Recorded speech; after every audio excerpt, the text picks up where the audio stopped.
you all have diverse tastes, you can't keep harping on the same idea. For the previous record, was the working process for the new record, Blood, more or less the same? You make basic layers of each track and then we had a lot more time on this record to really basically live in a studio. We built a studio temporarily in a house in upstate New York. So we were just able to keep working, you know, all day, every day, and until we found something. And you know, we brought songs to it, different ideas. So perhaps that was a little different because we knew we were going to be making a record. So in the whole time we were touring, since the end of making the first record, we were thinking of ideas, doing little recordings, little demos, and then bringing that to the table. But yeah, the layering process. Totally, I mean, that's just kind of how we work. We layer it up and then we strip it away, and you know, try to find something, some happy accidents, maybe. Yeah. Because how many things are that is very spontaneous process when you layer stuff?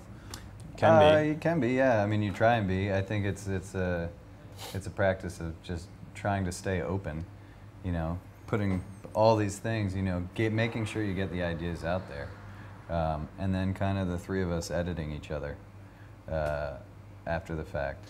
And at what point is there a common sense when something has reached the limit of putting things on top of it? When do you recognize when it's ready? It probably goes way beyond, you know, the common sense. It probably gets to a point of just like total garbage and clutter.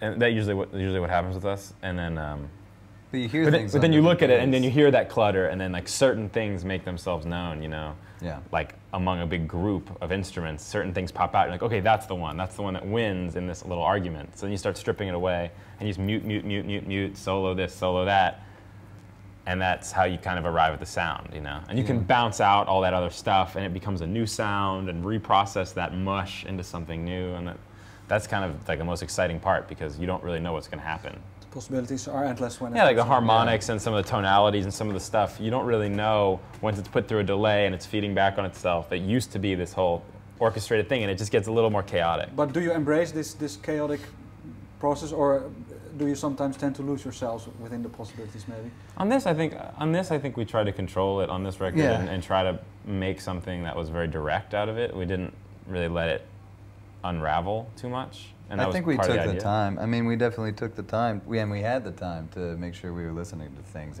in different ways, you know. So, like you said, you know, that on one day you're just hearing, oh, this great symphonic sound, and the next day you're hearing 5 synths on top of each other when you really only need one. But yeah, I think it's just kind of. I think we kind of maintained our. We treaded water. I don't think we got too insane. Does that sound good? Is that a good thing? We treaded water? We didn't swim? Critical. Yeah. Well... We didn't drown. We didn't drown. I read, and I also heard you just said that Luke Fasano is not any longer part of the band in any process, probably. Was that... when did this happen? I couldn't find anything. Sometime after the first... after we stopped touring on the first album. Was it an obvious ending that he wanted to get out, or you wanted him to get out? Or? Yeah. Yeah. It was pretty clear. Yeah, I think, I don't know, sometimes like working with people and it just isn't clicking, you know? Like it might work when you're not having to work on new things, but when you're just playing the old material, it's fine. As soon as you have to start thinking about working on new things, like sometimes personalities are just butting heads, yeah. But the three of you, Anna is not here, but you know each other. He's in Fort Lauderdale right now. Okay, but you know each other for quite some time now. Is it hard for you, do you think, to find a new person? Do you want to stick to the three of you, or are you're looking for a new? It's going to be the three of us probably working on the records. I mean, you know, I don't know in the future, but right on this record, it was the three of us working on it, and then we brought in live. We have 2 more guys who play percussion and synths and tour with us, and they kind of also have their own musical projects, but they're members of the band when it comes to the live show, and they're full members of. But a physical drummer, like, is that? Yeah. But percussion is just he's also playing drums then. Yeah, we have a drummer, and then we have a percussionist who also plays synths and samplers, and then the drummer is playing you know, those kind of sample pads and stuff. But this will be the formula that you will stick to for at least this record, so to say. Yeah. Yeah, definitely for this record.